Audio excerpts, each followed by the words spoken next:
It was huge. It was huge. Yeah, after obviously losing two, especially at home, coming on the road, first division game. Division wins are always tough. As I said, then you add on the road before a long weekend, puts a better taste in our mouth. But at the end of the day, as I've said, even after those two losses, a couple weeks, or the past 2 weeks, it's a process.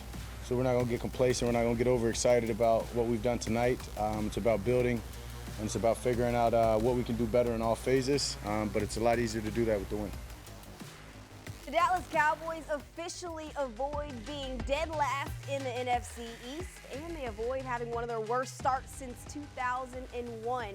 They were 1-2 walking into MetLife Stadium Thursday night. Well, now they leave with the dub, sitting at 2-2 in the season, feeling a little bit better than they did weeks prior. 20-15, the final over the New York Giants. Again, feeling better heading into week 5 to take on another tough opponent in the Pittsburgh Steelers. But before we get to that, let's go ahead and flash back to Thursday night. Playing complimentary football was the ultimate goal for the Dallas Cowboys Thursday night. Now they can check that off their list. Defensively, there were some bend but not break to start, and the offense rewarded them with touchdowns. Brandon Aubrey, of course, doing Brandon Aubrey things, nailed a couple of field goals. But after a rare miss from Aubrey, the defense again rewarded this team with an interception. They were playing as one, but the same level of play is needed moving forward.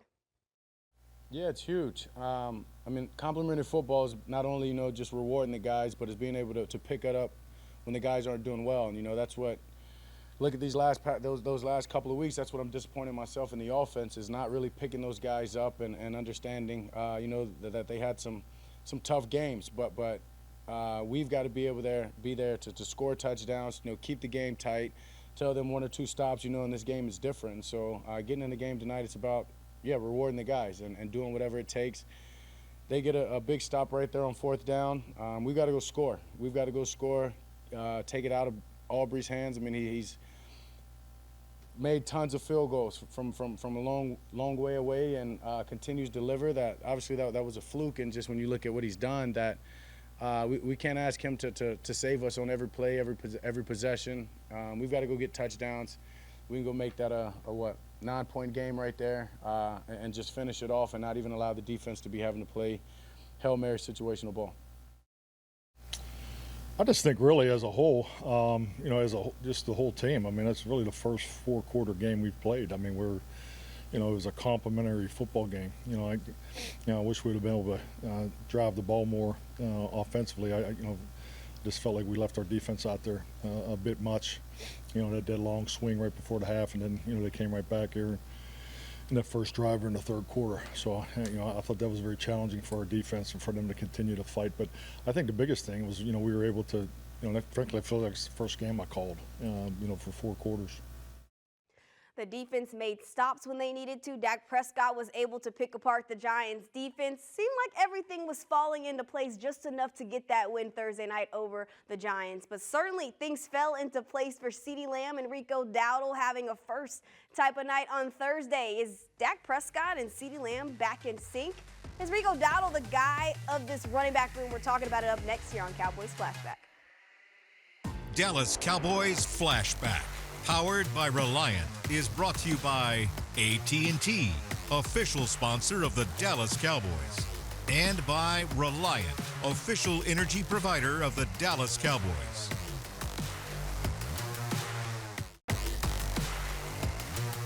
This segment is brought to you by AT&T, official sponsor of the Dallas Cowboys. Didn't finish the way that we wanted to, not to our standard. Left it in the hands of the defense, which is credit to those guys for finishing, getting it done, not allowing any touchdowns. But we're an offense that can finish better and score more touchdowns than we did tonight. So we've got to look at ourselves in the mirror and go get that done. The Cowboys taking a step forward offensively in week 4, but still, like Dak Prescott said, not up to the standard that he believes this offense can reach. There were so many plays left on the field, but their 2 offensive touchdown drives that they did put together, they were drawn up and executed very well. Rico Dowdle and CeeDee Lamb, the only 2 to find the end zone on Thursday night, and Kyle Yeomans and Isaiah Stanback on Special Edition breaking those plays down. One, it was a great play call following a holding penalty that pushed Dallas back. Doesn't matter. Rico Dowdle does the rest of the work. Yeah, Rico makes it happen. This is a perfect screenplay right here. You guys are going to see Rico Dowdle back here in the backfield. And the guys who are going to make this happen are going to be a number of guys, okay? It's going to be Mr. Ferguson is going to come out here and get a block, okay? You're also going to have Cooper Beebe work up and get to the next level. And then Tyler Smith's going to go out here and get a block as well. Getting these guys out is very important. So as we play it through, we see the motion. Ferg goes out, okay? He's responsible for the man at the top of the screen. Boom, pause it right there. So Ferg's coming out. Boom, he's responsible there. BB's working up to the next level here. Tyler Smith's now working up to this safety. And then obviously you have the man, the legend, who's going to be here responsible for getting the ball to the end zone. As you play it through, everybody does their job. Block at the top, block with BB, block with Tyler Smith, and boom, we're able to run past a block, beat one man, get to the touchdown for his first touchdown of the year. So not a whole lot to really break down. It's basically keep it simple. Do your job, and then good things happen, right? Yep, absolutely. Let's go to the second touchdown here with CeeDee Lamb. This is a little bit more of CeeDee Lamb being a phenomenal route runner, a phenomenal athlete, but also what happened to the backfield that happened to help this play happen. Well, the man that really makes this thing happen right now is going to be this guy right here, Dak Prescott. And the reason why Dak Prescott makes this play happen, because his eyes are on the prize. He understands what's going on here, okay? As soon as Dak Prescott sees this slot defender with his eyes looking at him, why are you looking at me, okay? Why? You have no reason to be looking at me. And then the other indicator is this man right here, this safety. Well, why are you stacked over this man right here? You should not be stacked over this slot guy. If you are stacked over that slot guy and your eyes are inside, I now know that you are doing what? You're blitzing, okay? So if you're blitzing, you're now rotating over. You're responsible here. You're responsible here. That means that my main man right here, CeeDee Lamb, is manned up because this safety is now rotating back. So if I know that my main man, CeeDee Lamb, is going to be manned up, then I know that he can run a go route and beat your guy all day long. That's exactly what happens. You look at the top of your screen. Here comes the blitz right here. Dak sees it. We pick it up right here with Deuce Vaughn. Great job. Okay, he's able to sit back. CeeDee Lamb beats his man down here. Whoop, safety tries to come over the top. Whoopsies. Nope, not on duty. You see CeeDee Lamb going out there and getting a little redemption against the Giants. Big time play by not only Dak Prescott being able to recognize that these guys are blitzing. They did that on tape coming into the game. He was able to see that outside blitz. Deuce Vaughn did a good job of being able to say, okay, that's the guy that's coming. That's my responsibility. Let me block him up so Dak has time. And then CeeDee Lamb just says, hey, if you want to play man-to-man against me, good luck. I dare you. You did it. My guy found me. I got the ball. Now I'm going to turn around and backpedal to the end zone. That's Emmy award-winning play breakdown right there from Isaiah Stanback. Shout out to him for that. Thank you so much. But the Cowboys, still a lot of work to be done, especially offensively, looking to clean up those penalties, but also improve on third downs. The Cowboys were 3 of 10 on third down conversions on Thursday night. Also, this run game looking to improve and build off that 80-yard rushing performance in Week 4. But someone else who's looking to improve from their performance in Week 4, how about the vet who suited up in blue and white for the first time this year, Amani Oruwariye. Up next, we're talking about him here on Cowboys Flashback. This segment was brought to you by AT&T, official sponsor of the Dallas Cowboys.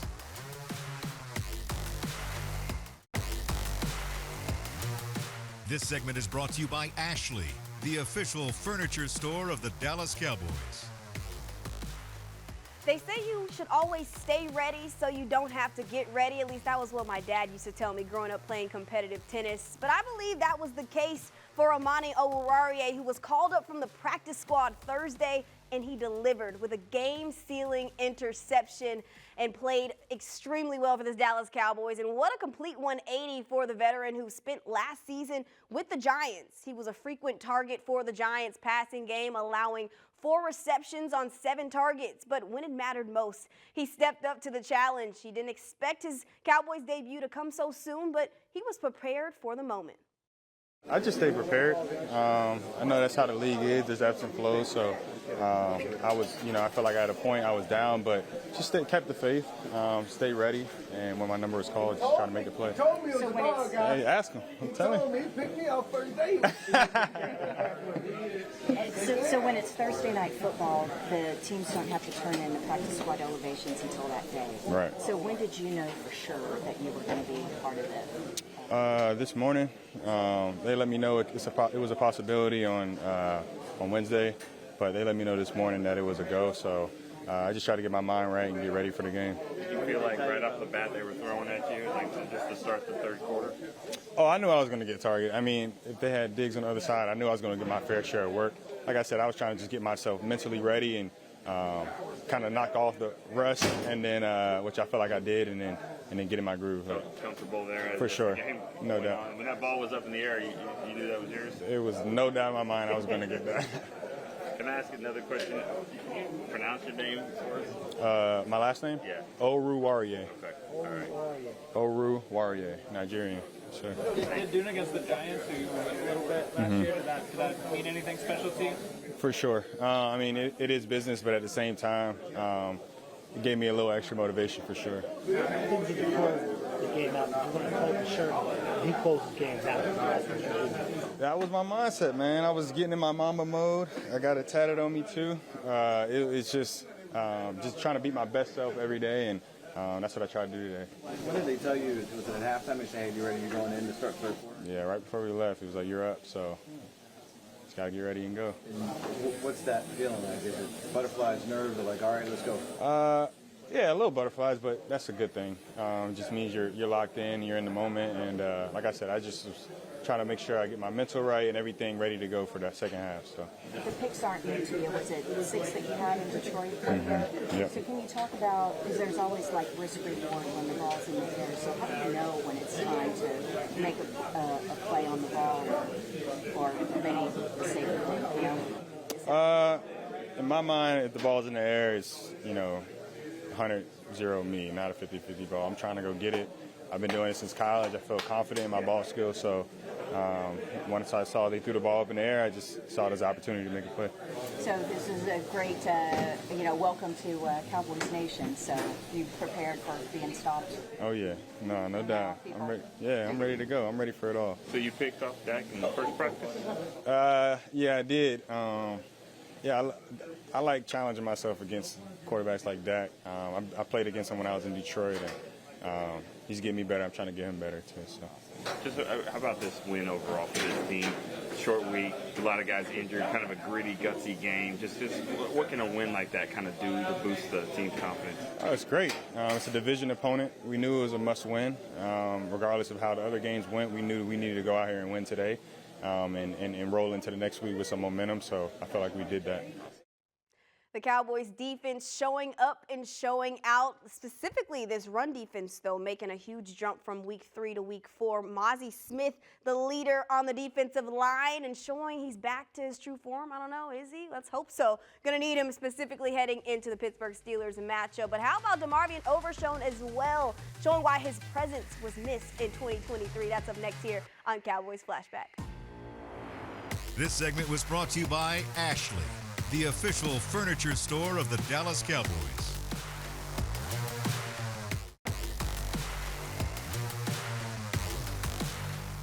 We start the third quarter. I formation. Handoff to Singletary. He's going to be thrown for a loss. Wow.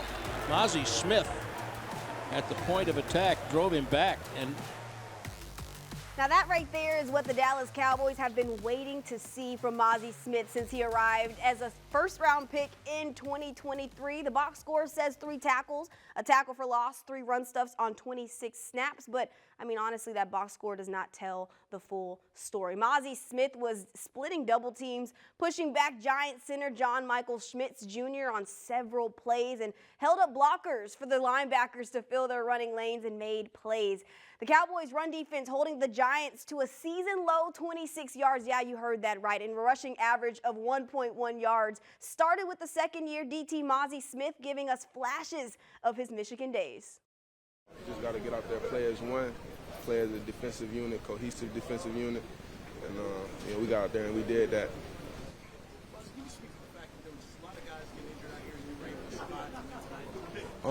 Yeah, man. It's part of the game. See what's going on. You deal with stuff. But it's part of the game. And got to keep going. Everybody was doing their job. Everybody did what they're supposed to do. And that's really how you stop it. It ain't no bells and whistles to stop a run game. Everybody do their job and do what they're supposed to do. That's how you stop it. I feel like I grew feel better, you know. I want to keep growing and don't want it to be a flash in the pan. So. What does this win do for you guys after the noise from the last 2 weeks? Block out the noise. People be talking and chirping it. Nobody worried about that. And if they worried about it, you know, they worried about the wrong thing. So ain't nobody getting out there playing around for us, with us. I don't care what they got to say. I love what Mozzie Smith said, that everybody was doing their jobs. Well, that was the theme heading into week 4. So you love to see the Cowboys sticking to that goal. But Mozzie Smith, of course, leading the way. But DeMarvion Overshown's presence on the field can't go unnoticed. 8 tackles and a pass breakup in 59 snaps. He continues to be a top playmaker for this defense. But his play is taken to a new level when he has help of the defensive line taking control of the line of scrimmage. I can stop the run, you know, I can run all over the field, but I just want my energy to be contagious, like I always say. And I never want to put tape on where I'm not getting to the ball. I feel like that's contagious. And when we all getting 11 hats to the ball, you know, the yak, it drops down tremendously, and we're able to get off the field. I think we definitely took these last couple of weeks personal. You know, you see a lot of stuff, and when you throw around that S word, soft, we're a bunch of grown men, and we don't like that. So throughout the whole week, you know, just paying attention to the details, you know, knowing what we're capable of, and all of us just doing our job. You know, you really didn't have too many people trying to do, you know, too many things at once, and I feel like that really helped us. All hands on deck is needed from the Dallas Cowboys defense, specifically heading into week 5, because they could be without 2 stars on this defense. Well, who's the next man up? We're talking about that right here on Cowboys Flashback as we wrap things up. To watch more Dallas Cowboys content on your connected TV, download the Cowboys Now app on Amazon Fire, Roku, and Apple TV.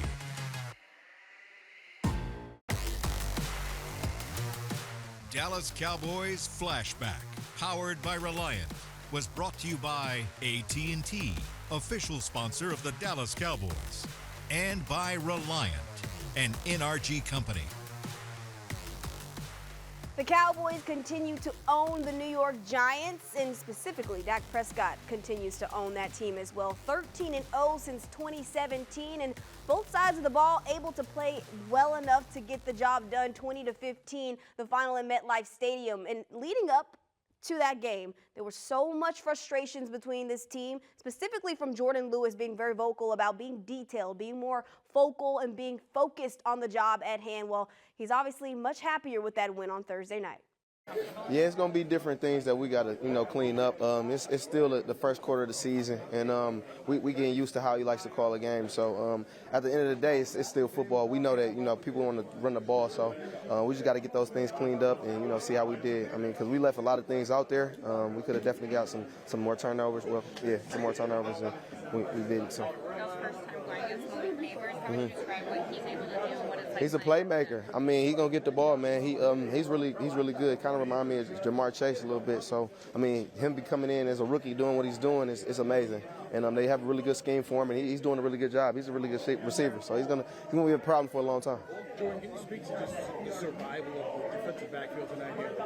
It was hard, man. It was tough. We had the rotating door going on a little bit, but Coach Al always gets those guys ready.